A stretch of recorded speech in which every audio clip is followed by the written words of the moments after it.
غزوہ ہند سے کیا مراد ہے؟ اکثر کشمیر میں جہاد کرنے والی تنظیمیں اپنے پمفلٹ میں اس کا ذکر کرتی ہیں اور حدیث کا حوالہ بھی دیتی ہیں۔ حدیث صحیح ہے، لیکن حدیث میں اصل میں دو غزوات کو جمع کیا ہے ایک حدیث میں۔ عصابتان من امتی احرزہم اللہ من النار، حضور نے فرمایا میری امت کے دو لشکر، دو گروہ ایسے ہیں جن کو اللہ نے آگ سے بچا لیا ہے، آگ سے گویا کہ چھٹکارا ان کا ہو گیا ہے۔ عصابۃ تغزو الہند، ایک گروہ وہ ہوگا جو ہند پر حملہ کرے گا، وعصابۃ تکون مع عیسیٰ ابن مریم، دوسرا گروہ وہ ہوگا جو عیسیٰ ابن مریم کے ساتھ ہو کر یہودیوں سے اور دجال کے خلاف جنگ کرے گا۔ اب ان دونوں کا ایک حدیث میں ہونا لازماً میرے نزدیک ثبوت ہے اس کا کہ یہ سائملٹینیس ہوں گے، ورنہ غزوہ ہند جو ہے وہ تو محمد ابن قاسم بھی آئے تھے، اکیلا غزوہ تو پھر وہ ہو چکا، پھر وہ حدیث کا منشا پورا ہو چکا، پھر اب آپ آگے اس کو کوٹ نہ کیجیے۔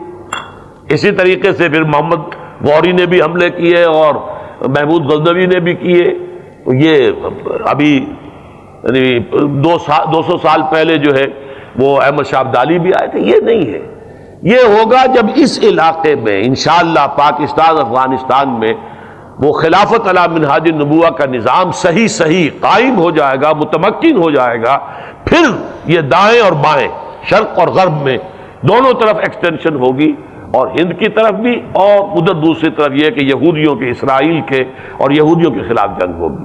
یہ ان کے بارے میں ہے، یہ نہیں ہے جو اس وقت جو ہے کشمیر میں جا کر کر رہے ہیں، یہ خام خواہ انہوں نے اپنے اوپر اس کو چسپاں کر لیا ہے۔ عرب جو ہے وہ اندر سے کھوکھلے ہو چکے ہیں، عیاشی نے، دولت نے، پیسے نے، دولت، پیسہ، عیاشی، اس کی وجہ سے کھوکھلے ہوئے۔ یہاں میں آپ کو دو حدیثیں سنانا چاہتا ہوں۔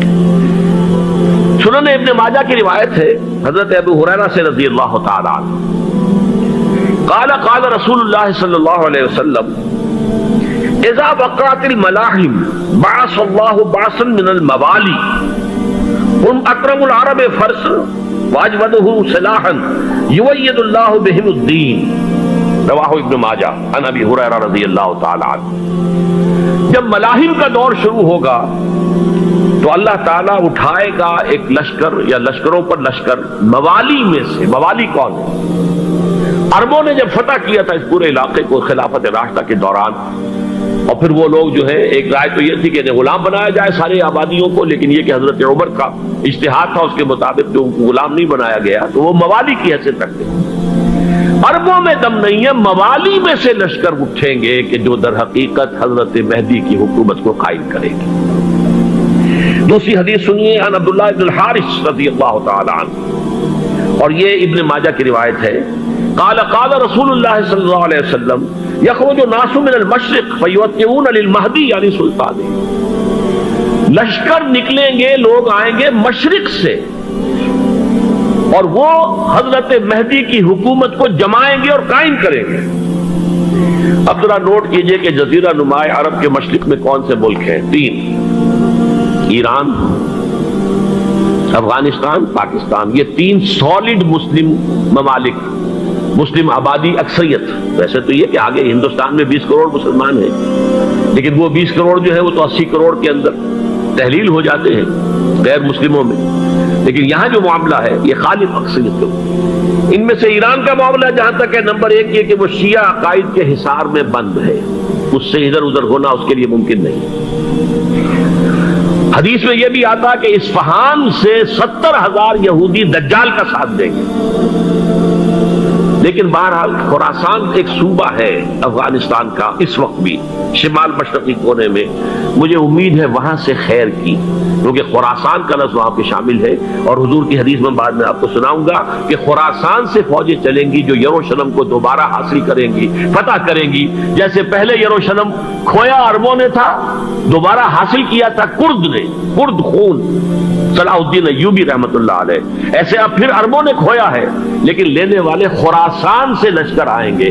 یخرج من خراسان رایات سود لا یردھا شیء حتی تنصب بیلیا، خراسان کے علاقے سے کالے علم لے کر لشکر چلیں گے جن کے رخ کو کوئی موڑ نہیں سکے گا جب تک کہ وہ جا کر یروشلم میں نصب نہ ہو جائے۔ اس کے بعد نام آتا ہے پاکستان کا. یہ ہے میری اور آپ کی داستان، اور یہ ہے سبب جس کی وجہ سے کہ میں آپ سے یہ گفتگو کر رہا ہوں. اصل میں تو کس لیے؟ محض ایک علمی استفادہ، محض اپنی بات آراء کو ظاہر کرنے کا شوق نہیں، بلکہ یہ کہ اپنی ذمہ داری ہم پہچانے کہ ہم کس مقام پر کھڑے ہیں. دیکھیے، اس پاکستان کے بارے میں یا ہندوستان کے بارے میں علامہ اقبال نے کہا تھا اپنے ترانہ ملی میں، میرے عرب کو آئی ٹھنڈی ہوا جہاں سے، میرا وطن وہی ہے، میرا وطن وہی ہے. اور مجھے بتایا گیا کہ سنن ابی داؤد میں یہ روایت موجود ہے کہ حضور نے فرمایا کہ ہندوستان کی طرف سے مجھے ٹھنڈی ہوا آتی، اگرچہ مجھے وہ حدیث ابھی نہیں ملی ہے، لیکن حزب التحریر کا ایک کارڈ مجھے ملا تھا، تو اس میں اس حدیث کا اور اس میں ابو داؤد کا روایت کا حوالہ موجود تھا. لیکن میں جو چیز آپ کو بتا چکا ہوں وہ یہ کہ الف ثانی کا پورا تجدیدی کارنامہ اس ہندوستان کی سرزمین میں ہوا. مجدد الف ثانی شیخ احمد سرندی، شاہ ولی اللہ دہلوی، سید احمد بریلوی، وہ تو ہمارے پاکستان میں آ کر جو ہے ان کا خون جذب ہوا ارض پاکستان. پھر شیخ الہند مولانا محمود حسن. تحریک خلافت چلی تو صرف ہندوستان میں چلی اور کہیں نہیں چلی. آزادی کی تحریک چلی پوری دنیا میں، وہ نیشنلزم کی بنیاد پر چلی، ملے نیشنلزم، عرب نیشنلزم، ٹرک نیشنلزم. ہمارے ہاں چلی تو اسلام کے نام پر پاکستان کا مطلب کیا؟ لا الہ الا اللہ. پھر پاکستان قائم ہوا معجزے کے طور پر، بلکہ نازل ہوا ہے لیلۃ القدر میں، انا انزلناہ فی لیلۃ القدر. جیسے قرآن نازل ہوا لیلۃ القدر میں، یہ پاکستان بھی نازل ہوا لیلۃ القدر میں. اس کا برقرار رہنا ابھی تک معجزہ ہے. ہندو یہ سمجھتا تھا، کانگریس سمجھتے تھے کہ جھٹپٹ ختم ہو جائے گا.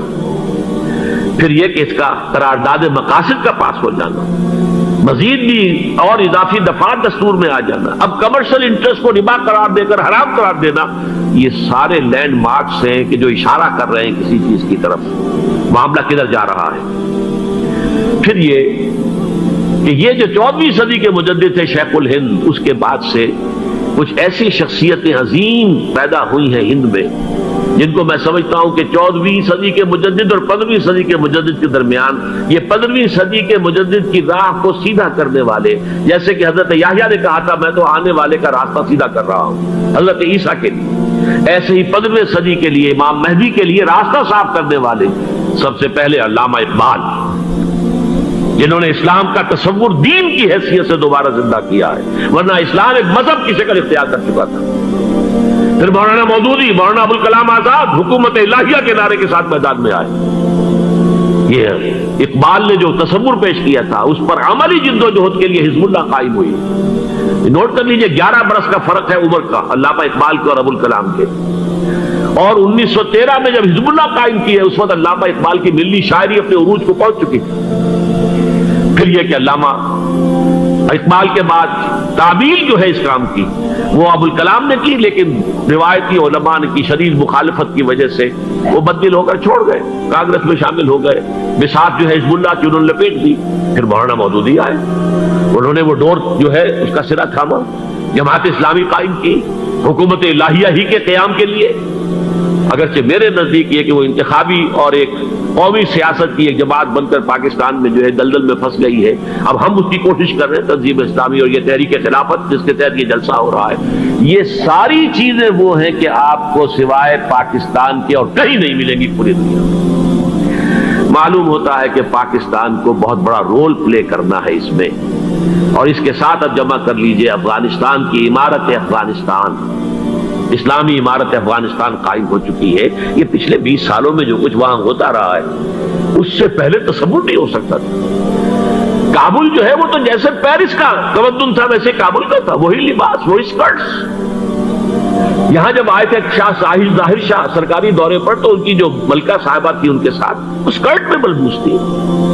کابل جو ہے وہ بالکل ایک پیرس کی طرح کا شہر تھا. آج کابل جو ہے جا کر دیکھیے، علامہ اقبال کے فرزند بھی دیکھ کر آئے ہیں، تو اگرچہ وہ خود میں سمجھتا ہوں کہ خاصے انہیں آپ لبرل کہیں، آزاد خیال کہیں، لیکن اس درجے متاثر ہو کر آئے تھے کہ انہوں نے یہ کہا افغانستان میں جو میں نے حالات دیکھے ہیں کہ اگر 2-4 اور مسلمان ملکوں کے اندر یہ نظام قائم ہو جائے تو پوری دنیا مسلمان ہو جائے گی. یہ سب کچھ کیسے ہو رہا ہے؟ یہ آنے والے دور کی جھلکیاں ہیں. Coming events are casting their shadows before. یہ سب بتا رہے ہیں کہ پاکستان افغانستان کو مل کر اس میں کوئی عظیم رول پلے کرنا ہے. اور اس کے ضمن میں اب میں علامہ اقبال کے بارے میں آخری بات کہہ رہا ہوں. علامہ اقبال کے بارے میں عام یہ خیال ہے، انہوں نے اپنے خطبات میں مہدی کا اور نزول مسیح کا، حالانکہ میں کل پڑھ رہا تھا مولانا سعید احمد اکبر آبادی رحمۃ اللہ علیہ کا ایک مقالہ ان کا کہ علامہ اقبال نے ابن خلدون کے بارے میں یہ کہا ہے کہ مہدی کا اور نزول عیسیٰ کا دونوں کا انہوں نے انکار کیا ہے، حالانکہ ابن خلدون نے نزول عیسیٰ کا انکار نہیں کیا، صرف مہدی کا انکار کیا ہے. بہرحال علامہ اقبال نے خطبات میں انکار کیا ہے، لیکن یہ کہ اپنی شاعری کے اندر میں چیلنج کرتا ہوں کسی بڑے سے بڑے اقبال شناس کو، ان کا یہ شعر ذرا سنیے. خضر وقت از خلوت دشت حجاز آید بروں، کارواں زی وادی دور و دراز آید بروں. خضر وقت، امام وقت، رہنمائے وقت، قائد وقت، خلوت دشت حجاز، حجاز کی صحرا کی کسی خلوت گزینی سے نکل کر باہر آئیں گے. میں حیران ہوتا ہوں علامہ کے اس فکر پر اور اس مصرے پر. یہاں انہوں نے شیعہ اور سنی دونوں کے کانسیپٹ جمع کر دیے. شیعہ کا کانسیپٹ یہ چھپے ہوئے کسی غار میں وہاں سے برآمد ہو گئے، اور ہمارا کانسیپٹ میں ام سلمہ رضی اللہ تعالیٰ عنہ کی حدیث سنا چکا، چھپے ہوئے ہوں گے وہ وہاں پر، مدینے سے نکل کر آ کر مکے میں چھپ جائیں گے. اس خانہ جنگی کی حالت میں لوگ ان کی طرف دیکھ رہے ہوں گے، سوچتے ہوں گے انہیں میدان میں آنا چاہیے، تو پارٹ پلے کرنا چاہیے، امت کی رہنمائی کرنی چاہیے، لیکن وہ چھپیں گے، وہ کارے ہوں گے، وہ اس ذمہ داری کو قبول نہیں کرنا چاہیں گے، جا کے چھپ جائیں گے مکے میں. وہاں سے مکے والے انہیں نکالیں گے، اور وہ کارے ہوں گے، انہیں بالکل یہ پسند نہیں ہوگا کہ یہ ذمہ داری اٹھائیں. تو خضر وقت از خلوت دشت حجاز آیت بروں، کارواں زی وادی دور و دراز آیت بروں. کارواں جو چلے گا ان کی مدد کے لیے اس وادی دور و دراز، اس زی عظیم وادی دور و دراز، یہ وادی سندھ ہے. وادی سندھ جو ہے ہم سمجھتے ہیں کہ صرف یہ پاکستان اور پنجاب جو ہے یہ اس میں شامل ہے، سندھ اور پنجاب نہیں، افغانستان کا پورا مشرقی علاقہ اس میں شامل ہے. جیسے دریائے جیلم سندھ میں جا رہا ہے، جیسے دریائے گلگت سندھ میں آ کر ملتا ہے، جیسے دریائے چناب اور راوی اور جیلم اور یہ سب جا رہے ہیں اور آ رہے ہیں، اسی طرح دریائے کابل کہاں سے آ رہا ہے، دریائے گومل کہاں سے آ رہا ہے، ٹوچی کہاں سے آ رہا ہے. یہ سارا جو ہے ڈرین جو ہو رہا ہے، ایسٹرن جو ہے پارٹ آف افغانستان، یہ سب وادی ہے. اس وادی کے یہ دو حصے ہیں، ایک حصہ جو ہے یہ ادھر پاکستان میں ہے، اور اسی وادی کا دوسرا حصہ جو ہے وہ افغانستان میں ہے. کارواں زی وادی دور و دراز آیت بروں، کارواں چلے گا یہاں سے. یخرج ناس من المشرق یؤتون للمہدی، یعنی سلطان ہی مشرق سے فوجیں چلیں گی کہ جو مہدی کی حکومت قائم کرے گی.